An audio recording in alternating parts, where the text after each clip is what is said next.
Я приветствую вас, дорогие друзья, уважаемые гости и подписчики моего канала. Всем большое спасибо, что следите за прямыми эфирами вживую, вот прям как есть. Сергей Станкевич на связи прямо сейчас. Сергей Борисович, здравствуйте. Здравствуйте, Александр. Приветствую вас и нашу с вами аудиторию, которой я с удовольствием напоминаю, что я миротворец, христианский пацифист, гостеприимный хозяин телеграм-канала «Станкевич объясняет», где я очень серьезную сегодня статью опубликовал и продолжу нашу с вами нынешнюю дискуссию именно там. Вот. Ну и давайте начнем. Я настроен на серьезный разговор. У меня только просьба к нашей аудитории. Слушайте, постарайтесь не отвлекать на всякие идиотские там, воспоминания о прошлом и постарайтесь воздержаться от попыток увести туда. У нас в настоящем очень серьезная тема сегодня.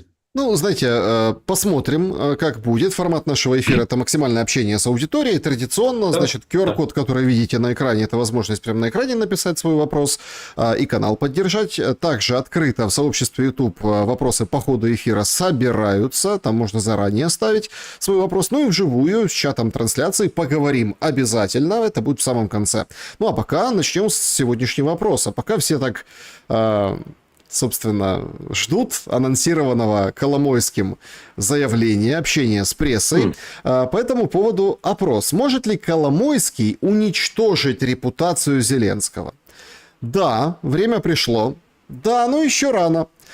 Нет, у Бени нет никакого компромата. Или без разницы, крик из тюрьмы Четен. Вот такие 4 варианта. И действительно, вы знаете... Вот что еще мы не знали о Зеленском, и о Зеленском ли вообще это анонсировано его выступление. Кажется, что вот со всех фронтов, да, у Зеленского все плохо. Но тут еще и Беня подключился из тюрьмы.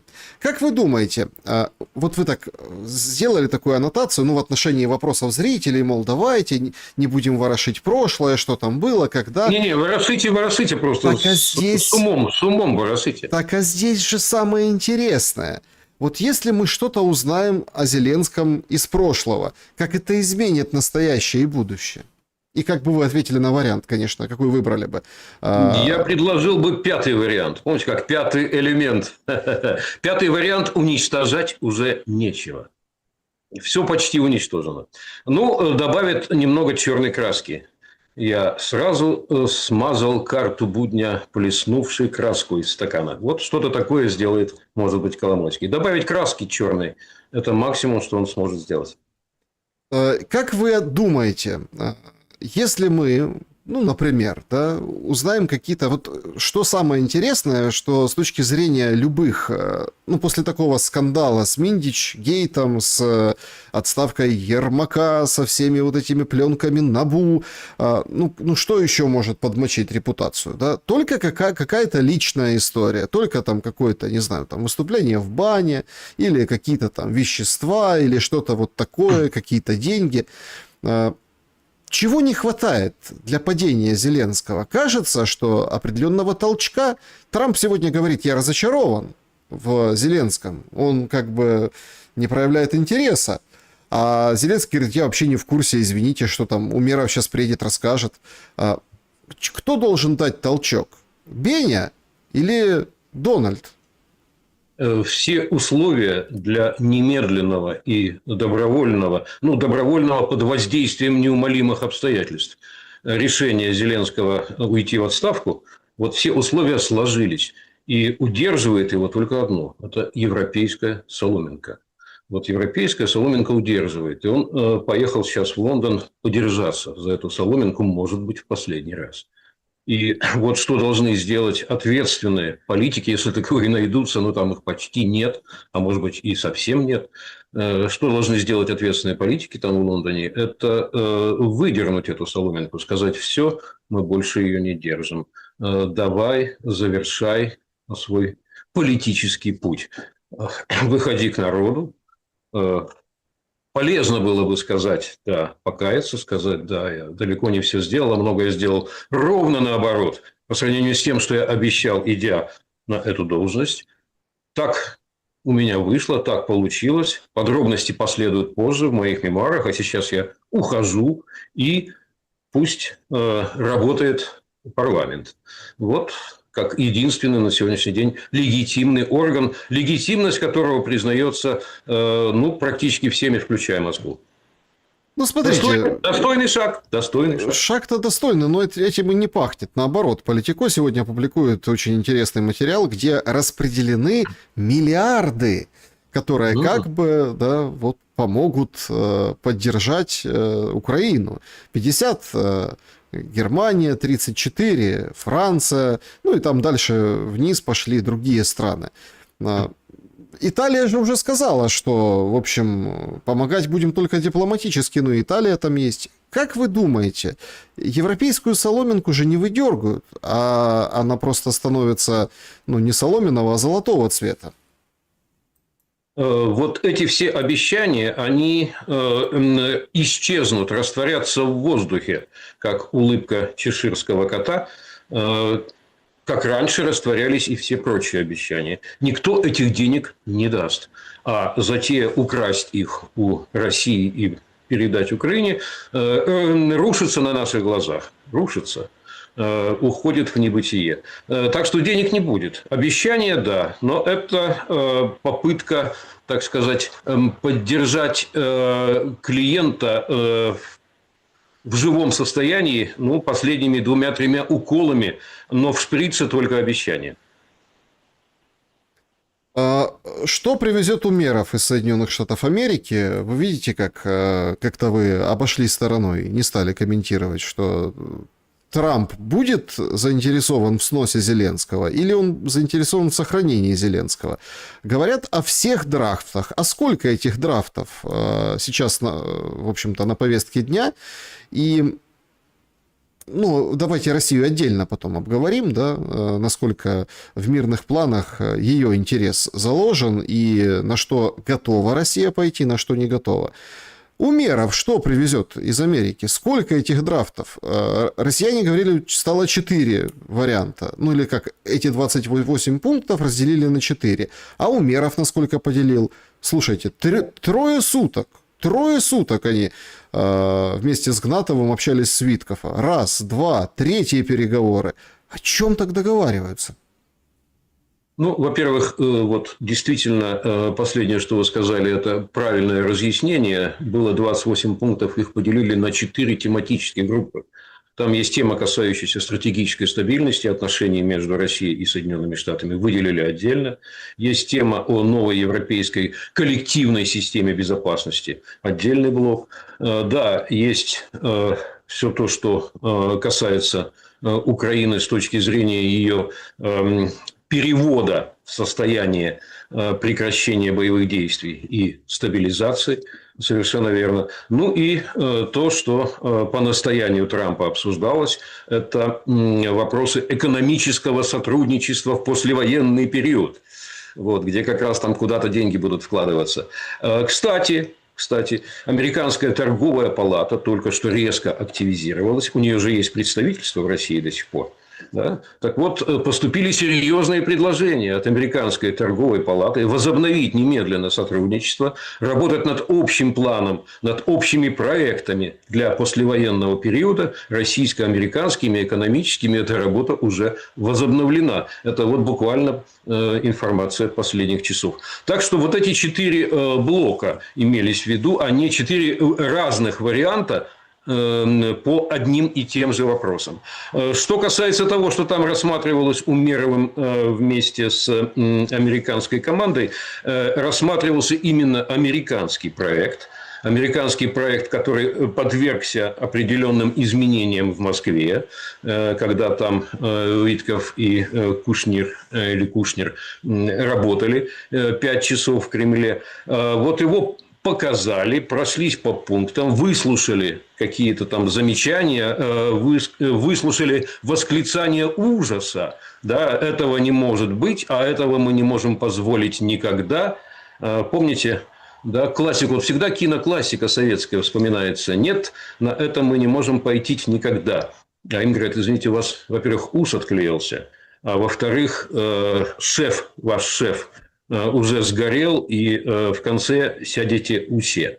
Вот примерно в таком плане они побеседовали, и впечатление от этой беседы, да, Умеров привез сейчас шефу. Шеф, все пропало, да, гипс снимают, клиент уезжает. Ну, чего вы говорите, все пропало? Вон Сырский выходит, говорит, спокойно, все нормально, то есть нам нужна мобилизация, ужесточение, усиление, нам нужны там новые формы рекрутинга, нормально все, хорошо, воюем дальше, территории не сдадим. Такое ощущение складывается, что то, что не может сказать Зеленский в формате переговора, ну, он выбрал такую тактику, я лучше ничего говорить не буду, или, например, ой, там что-то обсуждают, я вообще не в курсе, сейчас Умеров расскажет, может говорить Сырский, ну и Сырский говорит, в последнее время очень много заявлений делает, вот сегодняшнее свежее, собственно, такого толка, о том, что давайте-ка поднажмем. Вы знаете, в войнах прошлых времен была такая традиция. Я не уверен, что Сырский именно ей следует, но я этого не исключаю. Какая была традиция? Вот военный корабль вступил в бой, получил несколько ударов, пробоины, идет ко дну, команда по распоряжению капитана садится на лодки, а капитан не покидает корабль. Он тонет вместе с кораблем, вот, сделав такой жест на прощание, прежде чем скроется под водой. Может быть, Сырский избрал вот эту старинную военную традицию и готов уйти под воду вместе с кораблем. И это объясняет его поведение. Но надо признать и другое. Готовится в будущем, ближайшем, перевод Украины в стабилизационный период. Может быть, мы чуть позже об этом скажем подробнее. Да? И в ходе стабилизационного периода главком будет другой, конечно. Тот, кто будет уже иные приказы отдавать в адрес ВСУ. Ну, главное, чтобы эти приказы выполнялись, понимаете? Тут тоже такой, да, это важно. Это важно, тоже конечно. такой момент.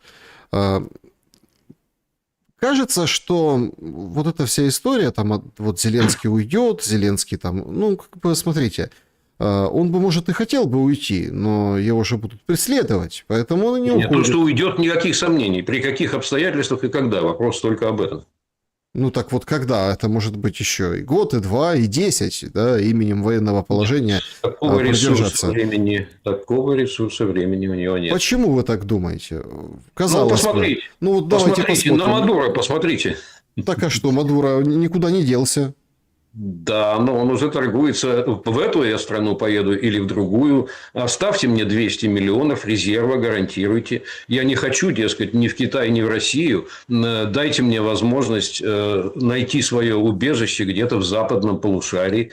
Там близкий мне язык. Вот, собственно, это и обсуждается со стороны Мадуро. А у Мадуро положение это менее отчаянное, чем у Владимира, в скобках, Мидаса Зеленского. Менее отчаянное. Ресурсы для сопротивления у него побольше. И тем не менее, вот сейчас весь мир, включая Россию, внимательно наблюдает за тем, как Америка Трампа ведет себя в отношении Венесуэлы. Как она говорит, что да, мы сейчас поменяем там режим.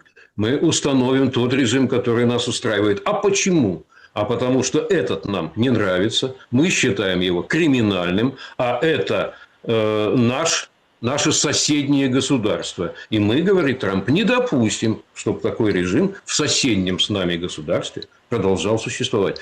Вот эта логика излагается на полном серьезе.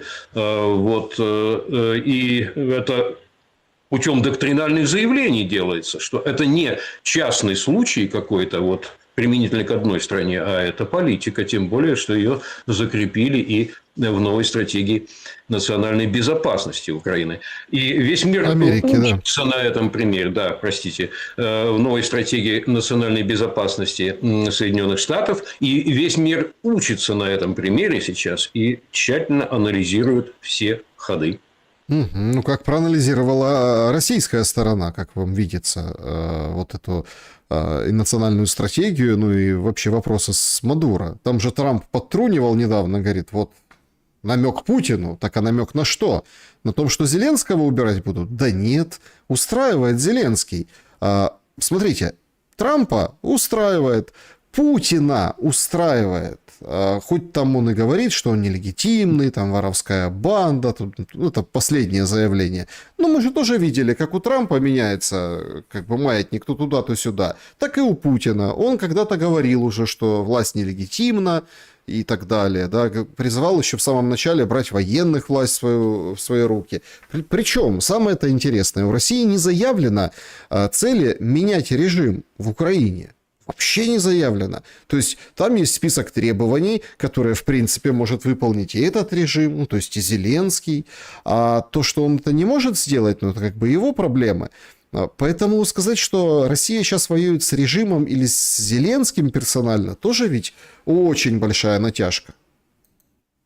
Россия действительно считает, что она воюет с антинародным режимом, а вовсе не с народом Украины, не с государством даже, все меньше с государством Украины воюет. Конфликт начинался именно с неправильным с точки зрения России государственным проектом, который был направлен как кинжал против России, да, был заточен на войну с ней и имел смысл, весь его смысл этого режима состоял в том, чтобы ввязаться в войну, вести войну и в поколениях ее воспроизводить. Вот с этим государственным проектом, собственно, Россия столкнулась, но постепенно, поскольку этот проект, ну, фактически в руинах сейчас, понятно уже, что ничего из него не получилось. Постепенно, да, фокус конфликта для России сместился, сконцентрировался на вот этом режиме, на этой корпорации войны. Криминальной, по сути дела, корпорации, как выяснилось сейчас, возглавляемой вот этим самым криминальным, фактически, криминально-политическим авторитетом Зеленским. Вот именно с этим режимом сейчас и остаточный конфликт продолжается. Вы сказали, что это якобы, что Зеленский якобы устраивает обе стороны, и Москву, и Соединенные Штаты, и Вашингтон. Нет, это не так. Это не так, не устраивает ни тех, ни других. По какой причине? Угрозы этот режим не представляет, действительно. Но его агония, а он сейчас в стадии агонии, несет в себе, если она затянется, угрозу. Почему? Потому что все может происходить в виде неуправляемого обрушения, в виде скатывания в атаманщину, в какие-то бунты и мятежи. Вооруженные столкновения. То есть все это может превратиться в руину, и в руину, кипящую вооруженными конфликтами, в руину в стране, набитой неконтролируемым оружием. Причем оружием разного уровня, в том числе и очень разрушительными видами. Кроме того, в стране это может происходить, где есть 4 действующих ядерных электростанции и некоторые другие крайне опасные в техническом плане объекты. Ну и Чернобыль тоже, который вот уже, к сожалению, опасен снова стал, потому что пробили защитную систему Чернобыля. Вот в такой стране допустить скатывание к хаосу полномасштабному и смуте долгосрочной – это крайне опасно. В этом угроза сейчас. Поэтому нельзя допустить, чтобы Зеленский, цепляясь за власть, вот до этого черного сценария ситуацию довел. И этот черный сценарий не нужен ни Москве, ни Вашингтону. Тем более, что если у Москвы время есть, историческое время, то у Трампа исторического времени нет. Вот он-то точно не может затягивать ситуацию и доводить ее вот до этой тотальной кровавой смуты. У него осталось месяцев 5-6 относительной свободы рук. А дальше он с неизбежностью проигрывает промежуточные выборы в Конгресс в ноябре следующего года, получает как минимум оппозиционную палату представителей, а только палата представителей утверждает налоги и расходы, бюджет. Да? Вполне вероятно может потерять и и Сенат и получит почти наверняка первый импичмент в новом составе Конгресса. Да, импичмент не дает до отрешения от должности в очередной раз, но точно потрепет нервы, отвлечет внимание, свяжет по рукам и ногам. Так что 5-6 месяцев относительной свободы рук Трамп вовсе не заинтересован потерять. Так что да, нужно форсировать ход событий и Москве, и Вашингтону. Нужно происходящую сейчас агонию и неуправляемый полураспад украинской государственности превратить в то, о чем мы с вами говорили в наши предыдущие эфиры, это управляемое неполное поражение. Неполное в смысле договорное поражение. Ну, а кто будет договариваться о поражении? Кандидатуры такие есть, как вам видится? Потому что, ну, понятно, что у Зеленского дела плохи, но как бы силовики работают стабильно, да, то есть отрабатывают свой хлеб. Чего-то глянул не туда, покосился на мирный план, дефис капитуляция. Вот приходят там то с обысками, то, в общем, шьют белыми нитками дела за делами. На кого ставить в такой ситуации? Как вам видится, есть политики внутри Украины, которые готовы подписать неполную капитуляцию, ну или управляемое поражение? Значит, что касается капитуляции, только сразу с терминами разберемся. Извините. Капитуляция режима Зеленского и его вот этой команды криминальной, она должна быть полной. Для них это капитуляция. А вот что касается народа и что касается той части украинского политического класса, не хочу использовать здесь неуместный термин «элита», поскольку политический класс полностью провалился. Так вот, с некоторой частью украинского политического класса, да, можно разговаривать. И она может стать частью послевоенного, сначала стабилизации, а потом послевоенного переустройства Украины. Наверняка придется разговаривать с новым спикером Верховной Рады.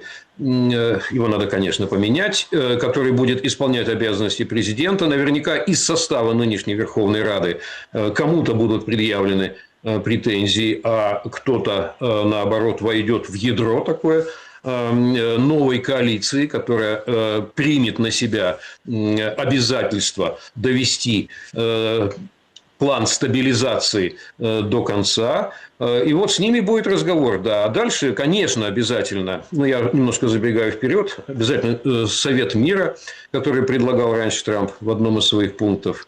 Он будет, конечно, сформирован. Совет мира будет такой назирающий орган. Это как такой наблюдательный совет в большом концерне.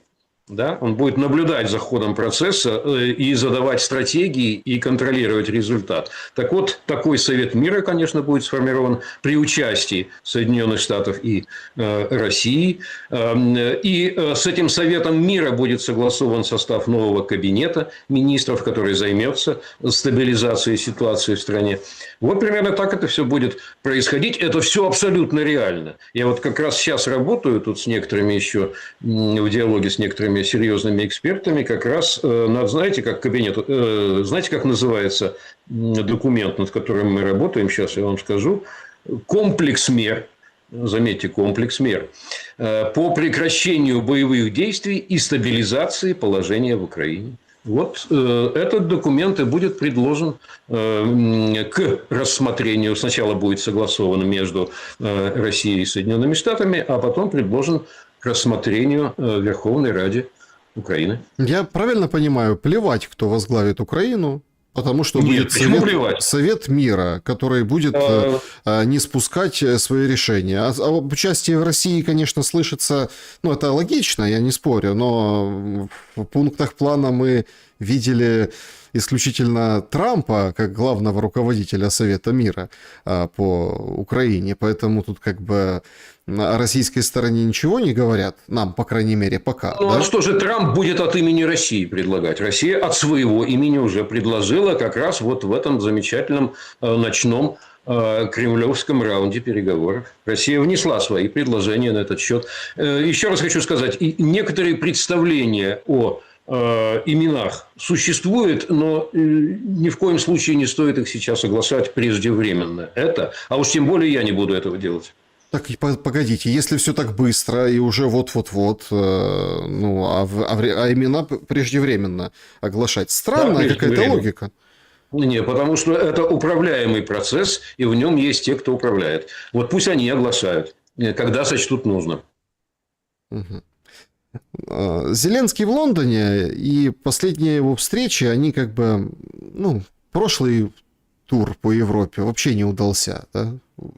Чтобы удалось в этот раз, тоже сложно сказать, да, потому что они будут встречаться там с европейскими лидерами, я так понимаю, деньги, ну, за деньгами поехал Зеленский, бюджет сегодня там подписал спикер парламента, бюджет абсолютно дутый воздушный шарик, ну, или другое резиновое изделие, которое, собственно, надули и наполняют смыслами, а смыслы плачевные. Зарплату военным поднимать не за что, об этом министр обороны Шмыгаль в свою очередь сказал. Вроде как раздача слонов намечена, там повышение зарплат, в общем, выплаты, но, в общем, деньги брать неоткуда. У меня к вам такой вопрос. Да? Совет мира, который мы вот сейчас рассматриваем, это вот будет тем ишаком с золотом, который города берет? Или какие инструменты принуждения для украинской стороны будут реально в наличии у этого Совета мира? Совет мира будет надзорным органом, а, конечно, под его контролем будет создан фонд. Фонд стабилизации и восстановления Украины.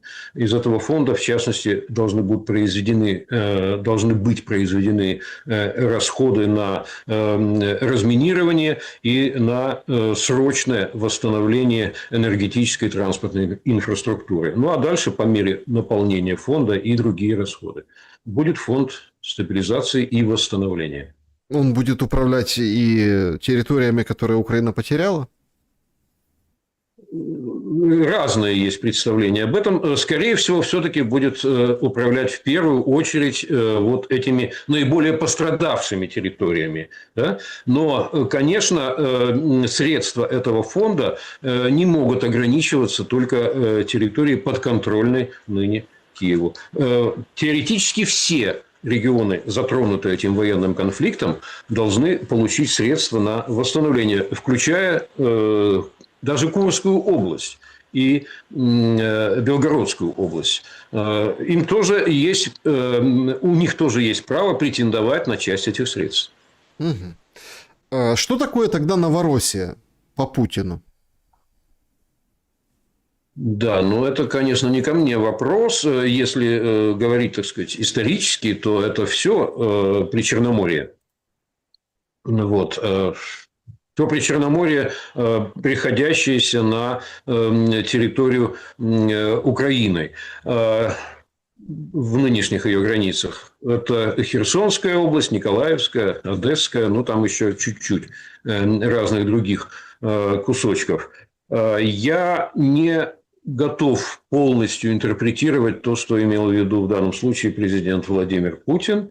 Но если конфликт будет по какому-то невероятному сумасшествию продолжен, сумасшествие я в данном случае отношу к украинской стороне, но может быть что-то. Всегда конфликтологи всегда имеют два рабочих сценария и один черный. Все сошли с ума и набросились друг на друга.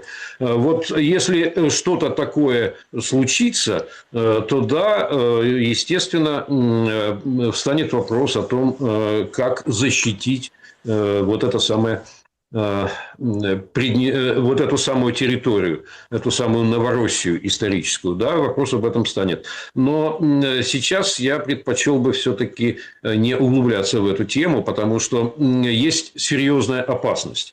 И она, к сожалению, усугубляется.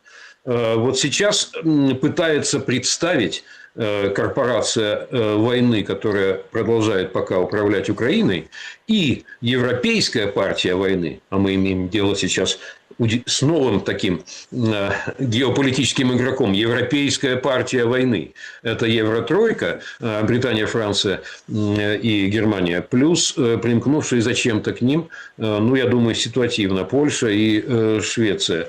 Так вот, Европейская партия войны тоже вместе с корпорацией войны, правящей Украиной, пытаются сейчас сделать такой последний маневр. Изобразить, что вопрос только в торге по поводу территорий.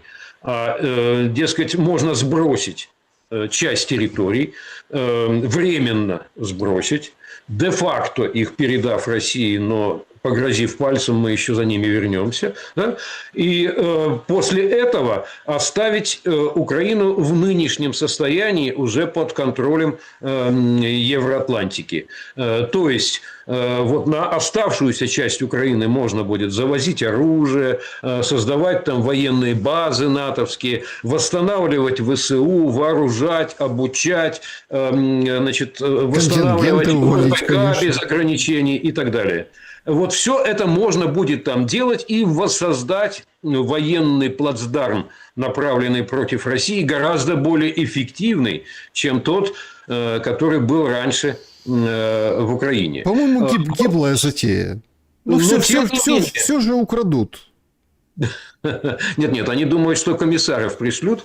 Комиссаров, брюссельские комиссары.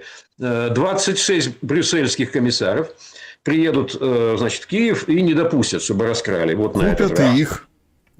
Посмотрим. Но самое главное, что до реализации этого плана не дойдет по другой причине. Россия никогда на это не пойдет. Но вот это пытаются в качестве последней такой спасательной операции осуществить.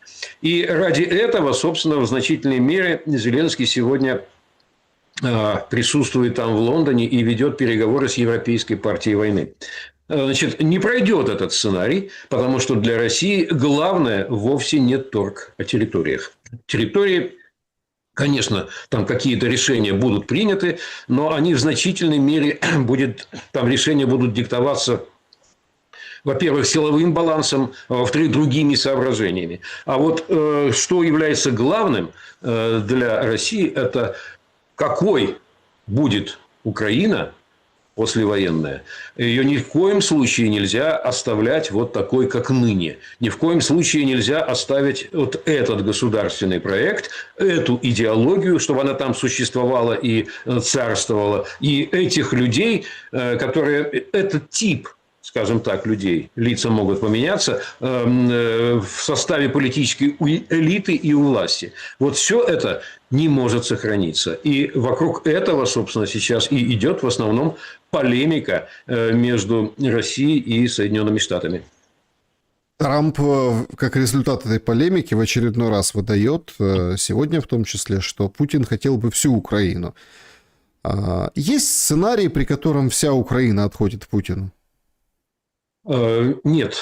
Сценарий, при котором там Украина теряет свою государственность полностью, значит, и просто входит в состав России в качестве одного из субъектов Российской Федерации, мне неизвестен. Насколько есть, конечно, там в сетевых каких-то чатах обсуждения такого варианта, и есть у него сторонники. Вот, но на государственном уровне неизвестны такого рода варианты. Хорошо, тогда мы не обойдемся как бы в разговоре темы территорий. Ну, без темы территории он не пройдет. Понимаете? Тут же у нас как? Да. Путин говорит, после ударов по танкерам самый радикальный способ, ну, понятно, бить по инфраструктуре, бить по судам, которые заходят, идут в Украину или там захаживают в Украину, то есть отвечать зеркально. Но самый радикальный вариант — отрезать юг от моря. Другие вот уже который день говорят о том, что смотрите, там чего готовится, северное наступление, ну, условно, на Чернигов и Харьков.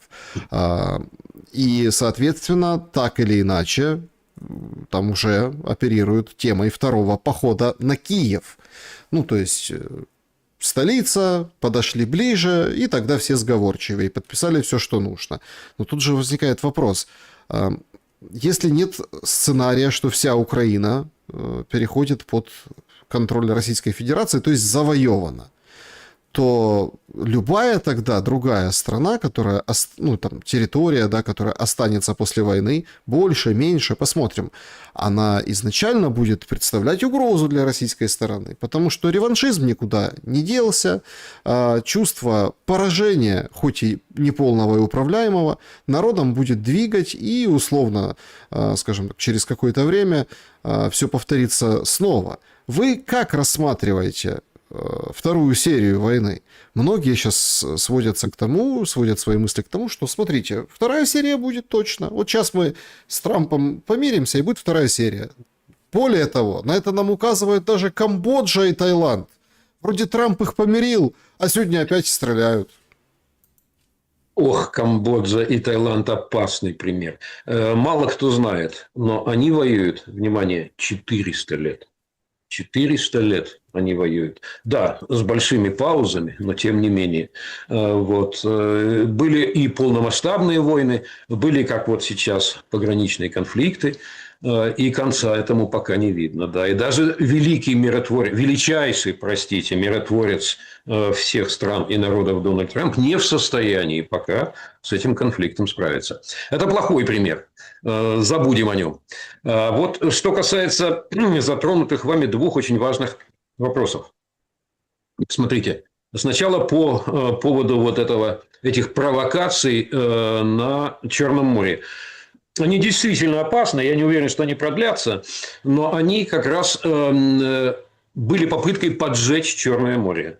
Были попыткой одну из важнейших транспортно-торговых артерий мира, и, по крайней мере, Евразии, да, превратить в кладбище, в пожарище и кладбище.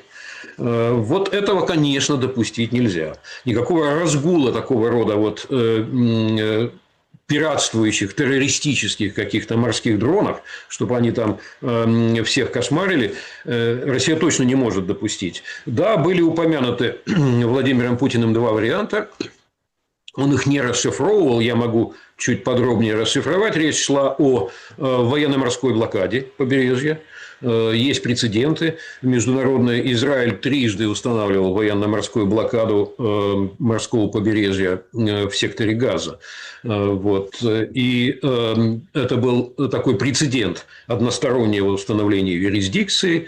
И достаточно, первый раз не очень удачно, а вот второй и третий раз достаточно эффективно работала военно-морская блокада.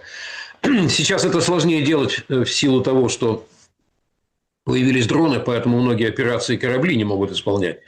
Вот. Но, тем не менее, это можно сделать. Это можно сделать, в том числе и с помощью дронов, авиации и определенной там огневой стены. Не пропускать никакие суда, даже останавливая их на дальних подступах каким-то территориальным водам. Сложная по исполнению, но возможная операция. Не думаю, что она понадобится, потому что наверняка и со стороны Турции, и со стороны Соединенных Штатов Америки, а может быть и со стороны Британии уже поступили остерегающие сигналы в Киев, чтобы они завязывали с этим провокационным делом. И, как мы видим, больше атак нет. Что касается какой-то масштабной общевойсковой операции по занятию Херсонской, Николаевской, Одесской областей тоже бессмысленно на эту тему сейчас разговаривать и к этому готовиться, поскольку речь идет о полной капитуляции режима в Киеве и о переходе совсем в другое состояние Украины, в состояние стабилизации и потом в послевоенной реконструкции. И, конечно, это не предполагает масштабных и долгосрочных военных действий. Я думаю, что все, собственно, вот в этом направлении и дальше будет двигаться. Важно только сейчас все-таки, чтобы в очередной раз что-то не случилось с Дональдом Трампом. Вот он вернулся в ходе вот этих ночных дебатов в Кремле, его люди вернулись, согласились на возврат в русло геополитическое, сформированное в Анкоридже на Аляске.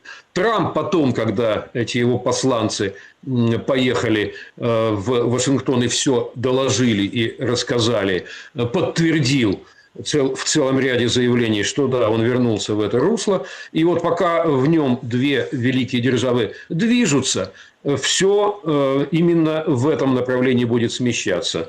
Я не думаю, что Европейская партия войны, которая сейчас очень активна напоследок, что она сможет все-таки ситуацию взорвать и поджечь. Нет ресурсов. Нет армии никакой европейской, нет денег у Европейской партии войны и нет собственного оружия для всего этого. А значит, в основном все сведется именно к пиар-компании. Мгм. Но тогда мы должны, собственно, понимать, а что, чего хочет Россия, чтобы, в общем, было с Украиной, да? Какой Украиной, какая Украина устроит российскую сторону? Ну вот вы сказали, что в Украине опять может возродиться реваншизм, угроза и так далее, и новая ремилитаризация произойти. Вот чтобы всего этого не произошло между Россией и Соединенными Штатами, должно состояться еще одно важное понимание, что вернулась не только политика и дипломатия великих держав в мировую историю, вернулось и еще такое понятие, как сферы влияния. А в современную эпоху это сферы доминирующего влияния. Не абсолютного, не эксклюзивного, а доминирующего влияния. Кстати, Дональд Трамп в своей стратегии национальной безопасности только что сам подтвердил возврат к концепции сфер влияния. Смысл этой стратегии национальной безопасности в том, что Соединенные Штаты из глобальной империи становятся региональной империей и подтверждают свои права на доминирующее влияние в трех Америках. Это империя трех Америк. Северной, центральной и южной отныне. Вот здесь у них доминирующее влияние, но не эксклюзивное. А Украина в этой связи, да, и Соединенные Штаты должны это признать, а потом чуть позже, пережив все это, переварив все это, перестрадав все это, признает и Европа, да, Украина входит в российскую сферу доминирующего влияния. И вот с этим условием сохраняется украинская государственность, и тогда украинское государство никогда не вернется к губительной идее реваншизма, к воссозданию антироссийской военной угрозы, и там уже не будет присутствовать ни в образовании, ни в культуре, ни в политике вот эта самая бандеровская токсичная идеология. Такого рода условия, на которых Россия гарантирует сохранение украинской государственности, наверняка будут закреплены в соответствующих документах. Да, я даже, вот кто пойдет поглядеть на мой телеграм-канал, Станкевич объясняет, там сегодня опубликован как раз документ на эту тему, там объяснение, как будет выглядеть гарантии опасности для Украины. Вот все сейчас пытаются изобразить гарантии безопасности, которые прикроют атлантическим щитом возрождение реваншизма и милитаризма на территории Украины. А я как раз там написал, что со стороны России будет гарантия опасности, что Россия совершенно сознательно, с полной ответственностью великой державы провозглашает, что вот такие-то и такие-то и такие-то явления она никогда, ни при каких обстоятельствах не допустит отныне на территории Украины. И Россия объявляет, что вот эти явления являются для нее смертельной угрозой, и она для предотвращения вот этих явлений, для стирания этих явлений с территории Украины применить все доступные средства. И чтобы те, кто попытается что-то подобное проделать на территории Украины, знали заранее, что они в опасности. Чтобы они потом не ссылались в очередной раз на незаконную и неспровоцированную агрессию. Нет, вы заранее знаете, на что вы идете. Это провозглашено как сфера исключительной опасности. И вот где-то лет на 10, я думаю, такой документ на переходный период гарантий опасности для конкретных явлений, недопустимых с точки зрения России. Вот этот документ и будет действовать, а потом что-то более традиционное. Какие-то гарантии безопасности появятся в классическом таком стиле международной дипломатии. А пока вот этот документ понадобится. И да, будут сферы доминирующего влияния. Это абсолютно неизбежный элемент нового миропорядка. Ну так и как будет Россия влиять на территории и на людей, с которыми воевала? Причем, смотрите, вы так говорите 10 лет. Ну, во-первых, как-то мелковато. Вон, Украина с Британией на 100 подписала. Представляете? Мелковато. С одной стороны. С другой стороны... Извините, это будет не договор. Это будет одностороннее установление ограничивающей юрисдикции. Ну, тогда получается... Это не предполагает подписание и ратификации. Вы тогда подтверждаете пропагандистское включение в Конституцию, не в Конституцию, а в закон Украины, отдельно прямо его голосовали, что сейчас Украина воюет за свою независимость. Если вы сейчас говорите о одностороннем сокращении юрисдикции, ну, значит, тогда... Тут, с другой стороны, если посмотреть противоположные, значит, правильно все записали. Хотя все понимают, что война не за независимость, не за территории, а абсолютно там, не за путь даже в НАТО и ЕС, да, не за путь, а война немного о другом. То есть, я почему так по срокам говорю? Война-то уже 4 года скоро, как в том виде, в большом. А если присовокупить сюда ситуацию на Донбассе, то война вообще длится, простите, сколько лет? Срок в данном случае условен 10 лет. Через 10 лет можно посмотреть, произошла ли вот эта стратегическая, историческая стабилизация украинской государственности. И если еще не произошла, то продлить еще на 5 лет вот этот особый стабилизационный режим, во время которого, да, односторонним актом ограничивается сугубо украинская юрисдикция, да, ограничивается. Хорошо. Но вы говорите, вы хотите, секунду, вот еще важно, зависимость, независимость. Те, кто считает, что нужно воевать за независимость для чего? Мы воюем за независимость для того, чтобы сохранить возможность восстановить армию, восстановить военно-промышленный комплекс и ударить по России. И мы эту возможность любой ценой хотим сохранить. Вот это совершенно необходимый элемент нашей независимости. Вот кто так мыслит, еще имеет возможность поучаствовать в боевых действиях. Они еще какое-то время продлятся. Я так понимаю, что достаточно долго продлятся. Нет. Вы думаете, что мы близки к миру? Параллельно идет и агония политического режима, и полураспад государственности, которая сейчас без руля, без ветрил, собственно, осталась. Она никем всерьез... Вот украинский государственный механизм, серьезно подорванный, он сейчас никем не управляется. Вот подумайте над этим отдельно. Да? Нет, давайте остановимся. Параллельно с агонией и полураспадом в этой сфере идет агония и полураспад и в воюющей армии. Так что долго ничего не продлится. Нет, давайте вот подумаем, вы говорите так, подумаем сейчас давайте. Если никто не управляет Украиной сейчас, с точки зрения государственного управления, то... Простите, пожалуйста, да, много СЗЧшников, но условно солдаты не встали с окопов и не ушли.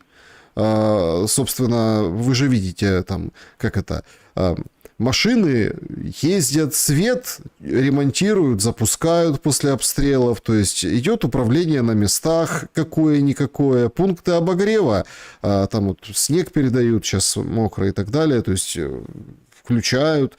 Как это никем не управляется? Вон, смотрите, сейчас идет смотрины, кастинг Зеленский устроил на нового Ермака. Вроде как на этой неделе обещался дать, хотя все ждали на прошлой, свою кандидатуру. Смотрите, как все хорошо. Все как бы 5-6 менеджеров. Почему бы эту должность не назвать Ермак? Да, и просто вот на должность, на эту должность с таким названием, на должность Ермака, да, подыскивать. Почему вы даете такую характеристику, что, собственно, никем не управляется сейчас? А олигархи, вот, собственно, новые олигархи, а 5-6 менеджеров Зеленского. А вот тут смотрите, как Зеленский взялся за штурвал крепко и не отпускает, и, в общем, планирует еще долго его держать. Системы такого уровня сложности не погибают в одночасье и сразу на всех этажах. Полураспад, я же говорю, полураспад, да, он идет постепенно. Начинается обычно, кстати, с силовых структур, потому что они больше подглядывают и подслушивают, чем все остальные, и больше знают, как на самом деле самоспасением занимается элита, а не управлением.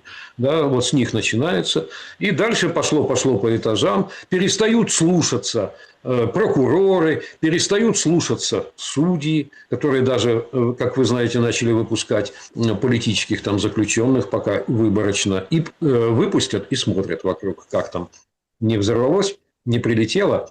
Да, дальше ощутят себя самостоятельными хозяевами главы регионов отдельных, Киев поднимет голову в своей суверенности, ну и так далее. Вот. И какие-то, естественно, там службы ремонтные, строительные там и прочее, они продолжают работу, а как иначе? Они же должны выплачивать зарплаты, у них у всех семьи. То есть, все это будет так вот распространяться постепенно, сверху вниз, по этажам, но с ускорением. Как только, ведь никто же не верит психологически, все видят первые признаки развала, но никто не верит, что там где-то сверху не найдутся какие-то новые начальники, не придут какие-то новые хозяева, поумнее и помощнее этих провалившихся выгонят, а скажут: мы теперь тут главное, слушай команду.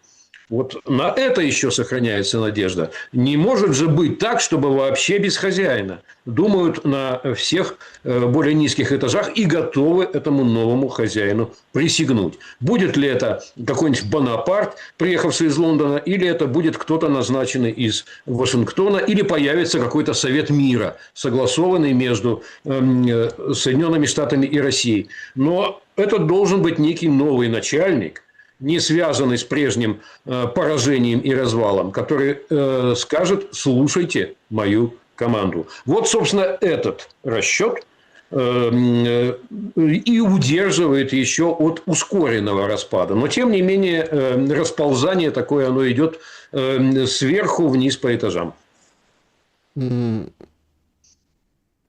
Российская система способна поглотить вот эту распадающуюся? Я имею в виду государственную.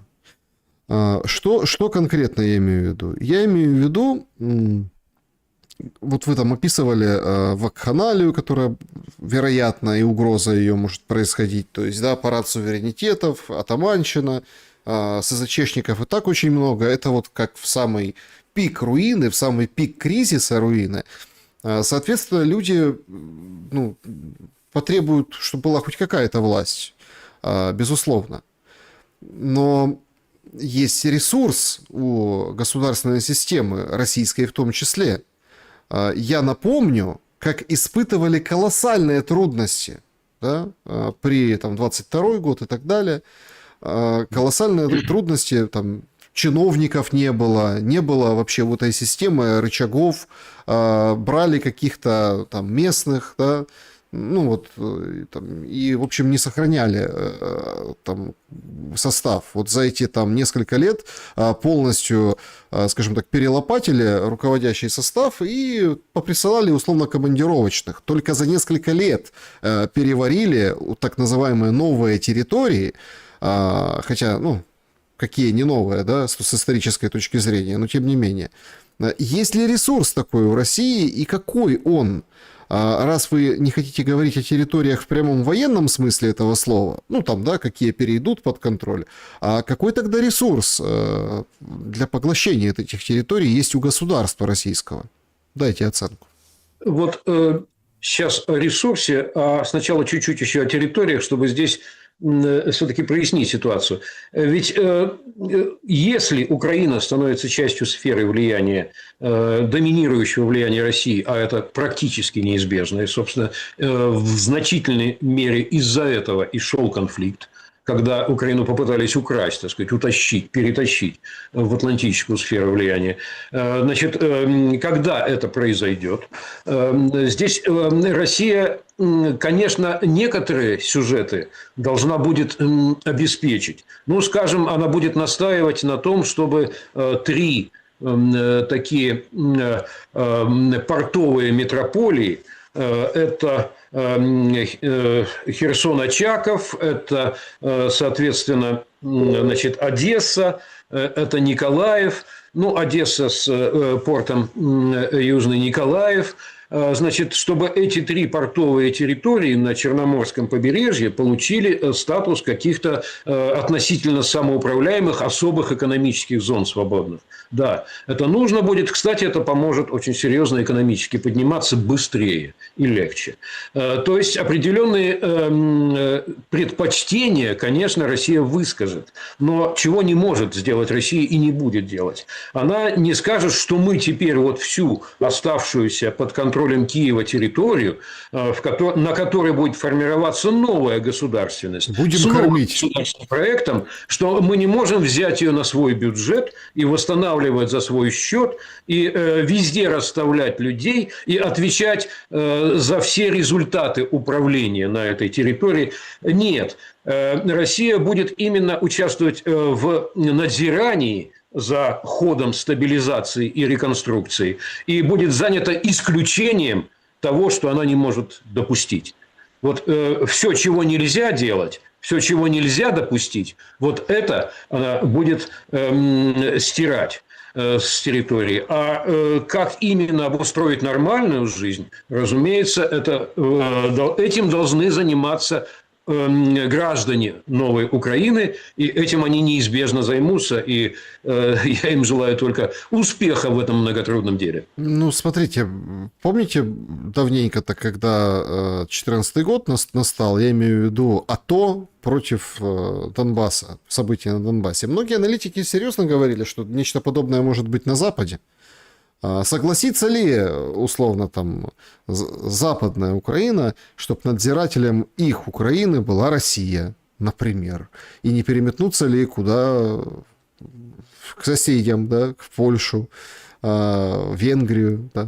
Потому что мы видим, как такие достаточно сложные отношения у Зеленского с Навродским. Да, тут говорит, сам должен изъявить желание ко мне приехать. В общем, такие, знаете, вроде как с Туском ничего, а с Навродским прям вот как-то на ножах, да. Ну, Навродский сам такой человек, он когда под снюсом, так вообще... Острый, колючий. Так вообще просто, понимаете, это же никотин же, наверное, действует как-то, этот жевательный. Что вы думаете насчет сепаратизма западных регионов, и если перспектива, что отдельные регионы не захотят жить по вот тем лекалам, которые вы описываете? Ну, вот вопрос о том, что Украина становится частью российской сферы доминирующего геополитического влияния, это вопрос, собственно, необсуждаемый для России. И обсуждать это с отдельными регионами она тоже не будет. Но вот остается сложной и для меня до конца непонятной темой остается следующее. А если, допустим, там Волынь и Галичина вот категорически упрутся да, и скажут, все, мы выходим из этого государства, мы требуем себе, значит, независимости. И провозгласят даже, там соберутся на какой-нибудь съезд и провозгласят независимость вот от новой Украины. Вот как реагировать? Это сложный вопрос на самом деле. И, кстати, это сложный вопрос лучше бы адресовать вот этому новому уже переизбранному парламенту новой Украины. Пусть он решает, принять этот сепаратизм или не принять, отделить там Галичину с Волынью или не отделять, и в каких границах. Вот здесь, конечно, вот эта тема может суверенно решаться, мне кажется, властью, руководством и народом новой Украины. Ну, конечно, с Россией есть смысл поконсультироваться, но все-таки решающий голос за народом Украины. Точно Украины? Да, не конечно. Другого какого-то государства? Да понятно, что все государства будут что-то иметь по этому поводу, но сбором этих мнений, их анализом и какими-то там консультациями, в основном даже закулисными на эту тему, все-таки должна заниматься уже власть новой Украины. Здесь опасно передавить, опасно как бы впасть в грех какого-то колониализма нового. Ни в коем случае нельзя давать поводов для такого упрека. Это будет провокационно выглядеть. Поэтому какие-то вопросы категорически Россия исключает и объявляет заранее предметом смертельной опасности для тех, кто попытается, а какие-то вопросы надо отпускать. Отпускать в том смысле, что мнение есть, влияние есть, но ни в коем случае не решающий голос.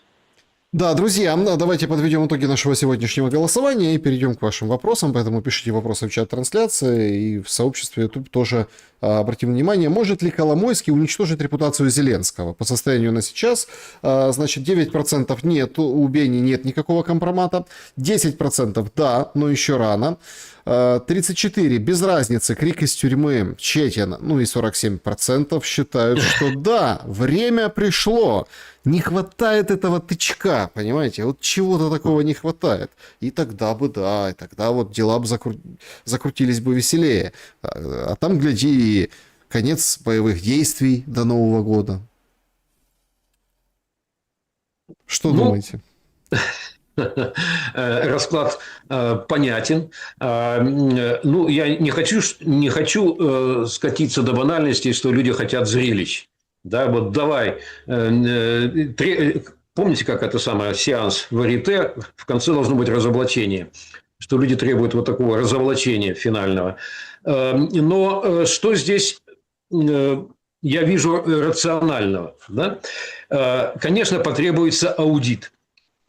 Потребуется ответственный гражданский и политический аудит того, что произошло, ну, начиная с 2014 года.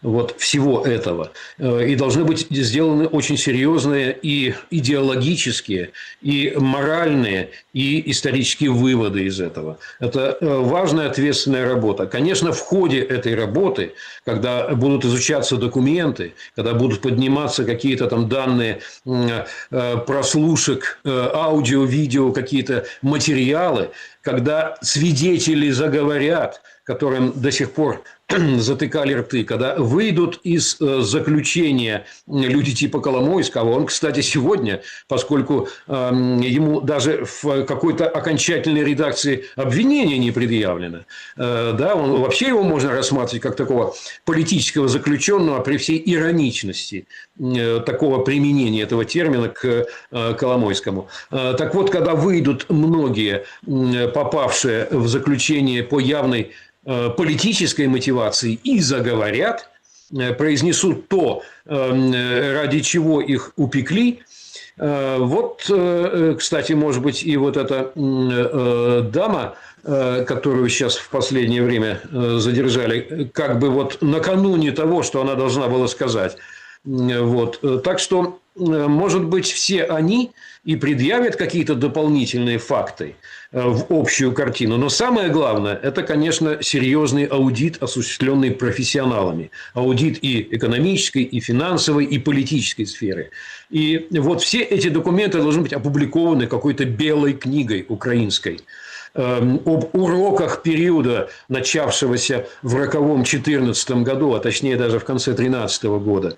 И вот эта белая книга Украины должна потом оказаться в школьных и университетских всех библиотеках, чтобы люди ее читали. Это должен быть государственный текст, национальный даже, точнее, текст. Вот я за такой вариант, а не за просто такое, знаете, театрализованное разоблачительство. Хотя я понимаю желание людей немедленно узнать какую-то вот разоблачительную правду. Да, грязную подробность. Все хотят какую-то узнать.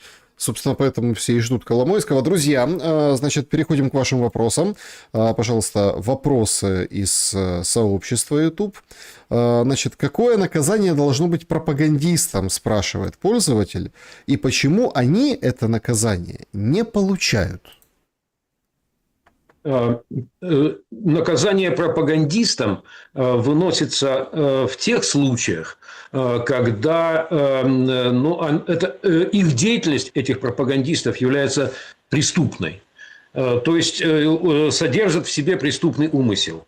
То есть если вот человек пошел на то, чтобы заведомо в течение длительного времени вводить граждан в заблуждение, толкать их на какие-то самоубийственные действия, прекрасно понимая, не потому что он так действительно думал, а прекрасно понимая, что он творит что-то ужасное и что на самом деле все не так, но он продолжал это делать по злому умыслу или по корыстным мотивам. Вот если что-то такое будет доказано, а это может быть доказано, исходя из каких-то внутренних там документов тех или иных пропагандистских органов, ну, тогда может подниматься этот вопрос. Что касается теперь наказания просто за идеи, которые человек пропагандировал, искренне в них веря.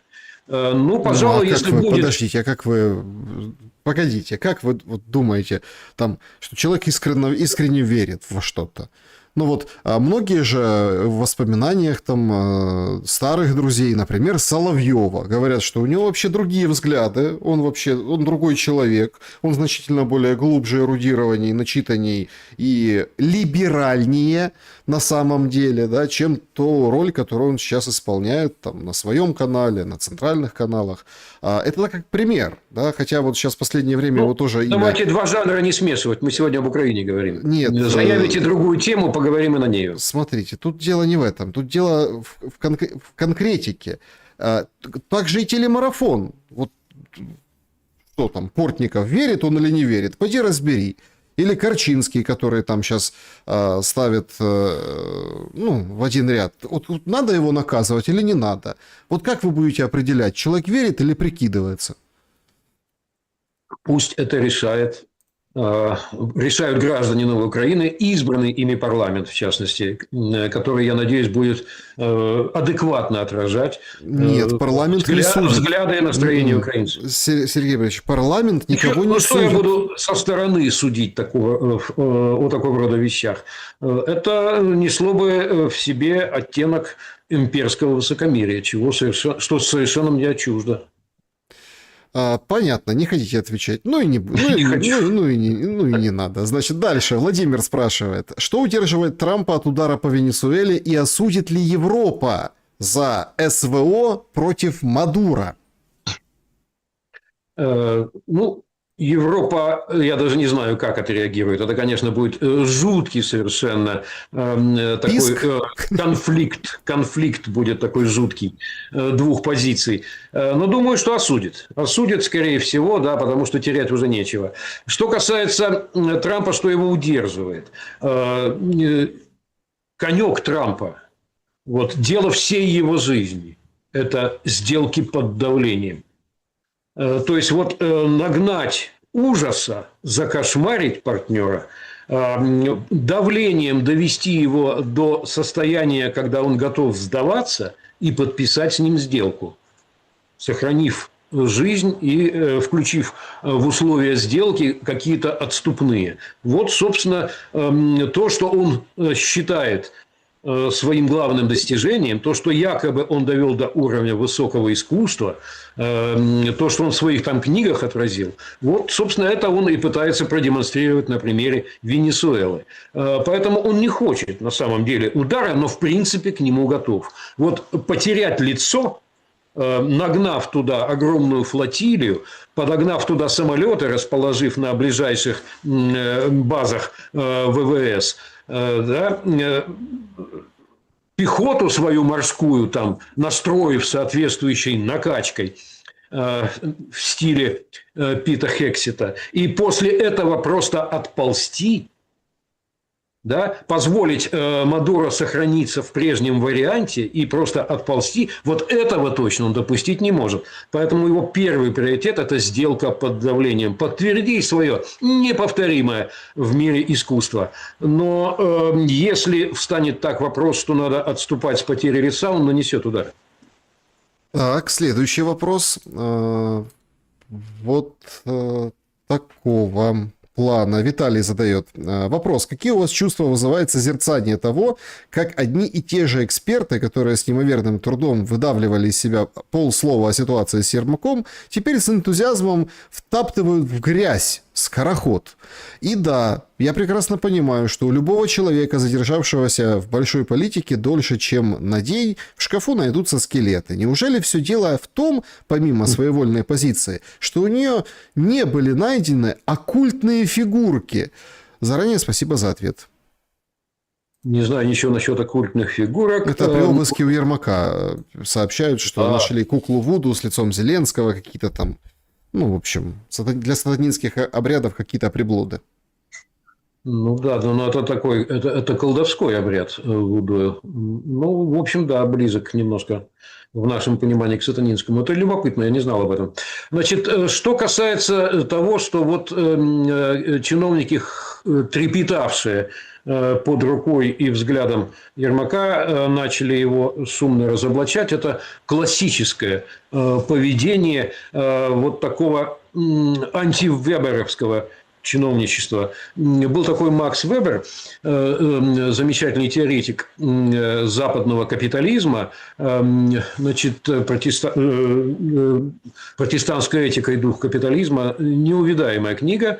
Так вот, у него в его представлениях о том, что дает успех в стране, видное место занимала просвещенная бюрократия.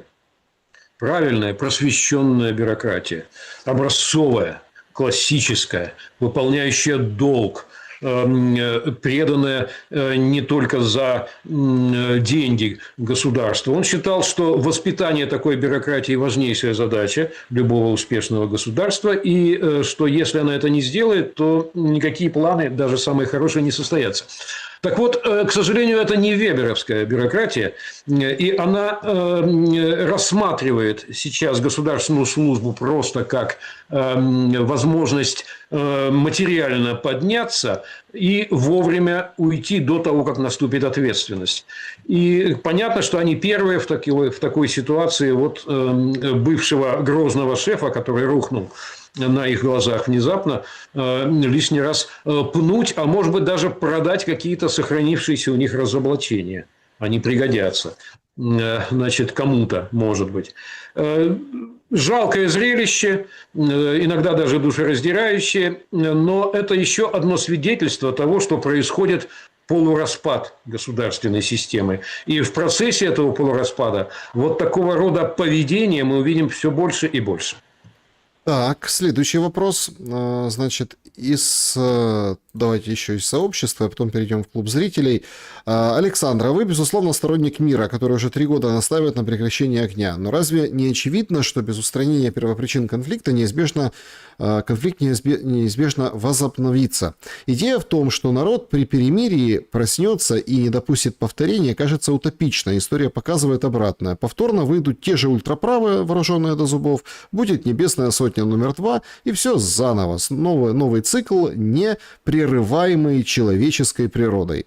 Создается ощущение, будто до 22-го войны исчезли из памяти, забыв, что 46-го года было более 250 вооруженных конфликтов. История человечества – это хроника войн, их часть отражения внутренней борьбы природы человека. Войны были, есть и будут, как неизбежное проявление человеческой сущности. А либералы, навязывающие иллюзию розового мира пацифизма, пытаются скрыть истинную природу конфликта, чтобы, когда придет время за вашими близкими ресурсами и свободой, вы не смогли сопротивляться тем же либералам. Вот так вот. Удар, так сказать, по вашему пацифизму. Ну, удар пролетел мимо. Вот по какой причине. Скорее всего, это было написано еще до того, как мы с вами начали беседовать, или в начале где-то. Потому что как бы сам текст, он игнорирует все то, что я сказал, как и объяснял предстоящие события. Что здесь существенно? Значит, во-первых, пацифизм нигде не правит. Пацифизм – это не свойство ни одной власти в мире. Вот. Пацифизм – это личная моральная позиция. Вот я ее придерживаюсь. Но я прекрасно понимаю, что пацифистских властей нет и не будет. И при жизни моей, и при жизни моего внука. Вот. И что войны никуда не уйдут из истории. Я достаточно тщательный историк. Вот. Другое дело, что не всякие войны – это действительно необходимый и неизбежный инструмент. Очень много войн, которые абсолютно бессмысленны, которые просто представляют из себя бессмысленное смертоубийство, которые никак не разрешают конфликтную ситуацию, ну и так далее. Поэтому великие державы должны регулировать вопросы войны и мира. Они должны регулировать, чтобы вопросы войны и мира разрешались не на уровне Камбоджи и Таиланда, а чтобы группа из 5, 7, 10 великих держав установила порядок, вело арбитраж и в том числе вот такую антивоенную медиацию в тех случаях, когда конфликты на ровном месте, на каких-то групповых корыстных интересах построены. Здесь должен быть порядок. И, кстати, нужно и предотвратить скатывание к глобальной ядерной войне. Вот так на самом деле правильный мир устроен, и так он будет неизбежно устроен. А теперь вот еще один момент вы затронули любопытный по поводу того, что все там возобновится. В Украине там какие-то появятся силы, которые ничего такого не допустят. Поймите, в чем дело. Никто не говорит, вот я как раз и говорю сейчас, что не должно быть перемирия бессрочного и безусловного. Вот это как раз предполагает, что произойдет то, чего вы опасаетесь. Вот тогда действительно будут рецидивы войны, неизбежно. Не надо никакого перемирия. А к долгосрочному миру мы пока не готовы. Поэтому основной тезис мой как раз и состоит, и я, как сейчас готовлю сейчас в своем телеграм-канале материал отдельный на эту тему, это идея стабилизационного периода. Именно так. То есть, вот сейчас будет прекращение огня там, с 0 часов такой-то на такую-то дату, отвод войск ВСУ там, на каждом каком-то участке фронта в такой-то район, в такой-то район, в такой-то район, в такой-то район. Дальше сдача там, тяжелого оружия, учет этого оружия, потом стрелкового оружия и меры по стабилизации. Меры по стабилизации, создание вот этого самого комитета мира как надзорного органа, новая власть, новый кабинет, сформированный с парламентом, где будет новое большинство, это все меры по стабилизации. И надо смотреть внимательно, как они будут проходить. Да. Если они проходят нормально, то стабилизация движется, и мы переходим к созданию мирного договора. Если нет, то война возобновляется, к сожалению. Если, например, какой-нибудь полк такой-то или сякой-то поднимает мятеж военный, да? Если какая-то группировка захватывает какую-то атомную станцию и начинает шантаж. Зеленский сделал заявление, говорит, что есть... Вот это все приведет к срыву стабилизационного периода и возобновлению военных действий. Зеленский сделал заявление, есть позиция США, России и Украины, и у нас нет единого мнения по поводу Донбасса. Вот так вот. То есть... Но это еще и личная ментальная агония. Она не только, значит, агония политической группировки Зеленского, не только полураспад государственности, но еще и личная ментальная агония. Или торг, может быть. Может быть, он не договорился о составе выходного пакета для себя и группировки своей. Может быть, это. Но долго это не продлится. Это все следующий вопрос. Уже на дни. Вика задает. Сергей Борисович, Дмитрук системно пишет, что реальный мир может быть только тогда, когда лидер Украины поедет в Москву на честный разговор. Как вы думаете, это вообще когда-то возможно? Да, новый спикер парламента, когда станет исполнять обязанности президента, я думаю, должен совершить государственный визит в Москву. Конечно. Андрей, Сергей Борисович, как вы относитесь к мнению некоторых российских экспертов, которые говорят, что после взятия Орехова и Гуляйполя условия по миру будут Россией ужесточены? Ну, я не готов конкретно говорить по отдельным каким-то территориям, но у меня отчетливое такое вот понимание существует, что после того, как произойдет какой-то реальный стратегический прорыв фронта, или после того, как произойдет падение крупного города, а давно до этого не было, и, например, там Запорожье, Херсон, какой-то иной, допустим, даже там Сумы, которые сейчас оставлены, оттуда войска переброшены на другой фронт в Донбассе, Харьков. Вот если падение какого-то крупного города состоится, это и будет таким знаковым переломом, после которого, да, условия могут быть пересмотрены. Значит, Сергей Борисович, вы одобряете снос или перенос памятников советской эпохи на Украине, как это было в России в 90-е? В России в 90-е ничего подобного не было. В России в 90-е ограниченно и локально были перенесены некоторые памятники на музейную территорию и сохранены как память о серьезном эпизоде в нашей истории. И восстановлено единство российской истории. Она не начиналась в 1917 году, она начиналась 1000 лет раньше, и она продолжается. И вот тем самым восстановлено единство историческое России как вот такой вот цивилизации, развивающейся во времени. Я считаю это правильным. Что касается Украины, надо было сделать то же самое. Надо было создать соответствующие музейные территории и туда переместить избыточные памятники, далеко не все, аккуратно решая, что именно надо переносить. Прекратится ли война, когда Путин откажется от Украины, как Де-Голь отказался от Алжира?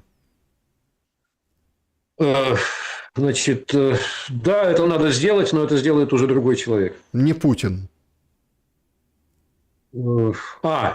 Извините, еще раз повторите вопрос. Мне показалось, что вопрос касается Украины, что надо от чего-то Донбасса, например. Смотрите, прекратится ли война, если Путин откажется от Украины, как когда-то Де-Голь от Алжира? Нет, ну тут вопрос сам порочен внутри. Значит, Алжир был, хотя и был частью Франции, это был Заморский департамент, Заморская территория, да, интегральной частью, но тем не менее это была инородная часть, инокультурная, иноцивилизационная часть. И там отказ был естественным. Ну и кроме того, находилась эта территория за морем.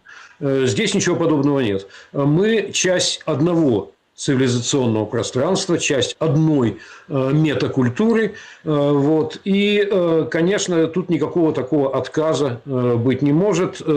Будем жить рядом, будем жить вместе и будем жить в дружбе, сотрудничестве и партнерстве. Ибо так назывался тот главный договор, который нам удалось в предшествующий исторический период подписать. Лина Востроилова, Украина гибнет, а гибнет она заслуженно? Украина не гибнет, уходит в прошлое, государственный проект. Ну, я считаю, что это была третья республика. Первая, там, если считать УНР в начале 20 века, второй, несомненно, республикой была советская Украина. Очень серьезно Украина в этот период поднялась. Очень многое было создано и до сих пор, так сказать, служит. А затем возникла постсоветская Украина, она была третьей республикой. Проект оказался крайне неудачным и нежизнеспособным, и нес в себе очень мощный токсичный заряд в виде системной бандеровщины. Вот этот третий проект уходит, и не стоит жалеть об его гибели, стоит жалеть о жертвах, которые сопровождают гибель этого проекта. А вот четвертый проект, я думаю, будет удачным. Ну что, Франция там меняла 5 республик. Почему бы Украине не создать четвертую республику у себя? Вы оптимист, Сергей Борисович. Вот главное учесть уроки предыдущих. Ну, там, смотрите, как в песне группы Viagra пелось про попытку номер 5, понимаете? Поэтому тут как бы еще... Это не догма. Песни группы Viagra – это не догма. Да, ну хоть что-то должно же как-то заряжать потенцию для переговоров. Я, если честно, в каком-то нахожусь легком недоумении и даже шоке. Это же насколько... Ну вот... То есть важнейшие же вещи, да? Там штаны же не просиживали в Америке все эти дни. В Лондон летит Умеров, да, будет говорить с Зеленским. Там в Лондоне, вы уже говорили, вот эти встречи будут. Потом после Лондона Брюссель с Урсулой будут встречаться. А он говорит, нет, вот у них у всех нет общего мнения. А чем вы занимались тогда, если не нашли общего мнения, хочется спросить. Ну, вот какого-то решения. Да? Хотя бы с американцами, ладно, там с россиянами вы не встречались, да, но с американцами хотя бы найдите что-то общее. Ну, это откровенное затягивание истории. Откровеннейшее просто. На фоне смертей, гибели и разрушений, которые накрывают Украину дальше, дальше и глубже, и глубже. Вот и вот как-то и все. Это либо попытка поторговаться, потому что какие-то дополнительные гарантии не получены. Может быть, что-то вот в стиле Мадуро, который там ставит условия, если верить сообщениям СМИ.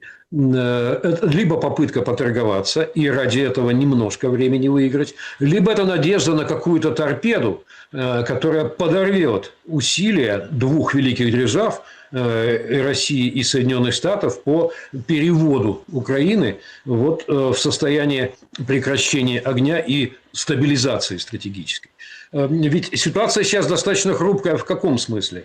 Все зависит от того, сохранится или не сохранится вот этот возобновленный в духе Анкориджа диалог и практическое взаимодействие двух великих держав. Вот если его торпедировать, если опять две великие державы столкнуть, спровоцировать как-то, вот я не хотел бы даже упоминать возможные какие-то провокации, чтобы не подсказывать или не, как бы не сглазить, как говорят в народе, да? Но возможны провокации, которые столкнут две великие державы, сломают их сформированное уже взаимодействие по примирению Украины. Вот, может быть, в худшем варианте это не личный торг, а расчет вот на такую торпеду. Ну, посмотрим. Ближайшие дни уже покажут. Пока ничего, что могло бы предотвратить неизбежное, то есть завершение войны в самое ближайшее время, я не вижу. Сергей Станкевич был моим собеседником сегодня. Спасибо большое за время и мысли. Спасибо, мира и благополучия, дорогие друзья. Друзья, берегите себя. Не забудьте поставить лайк. Всем добра и света.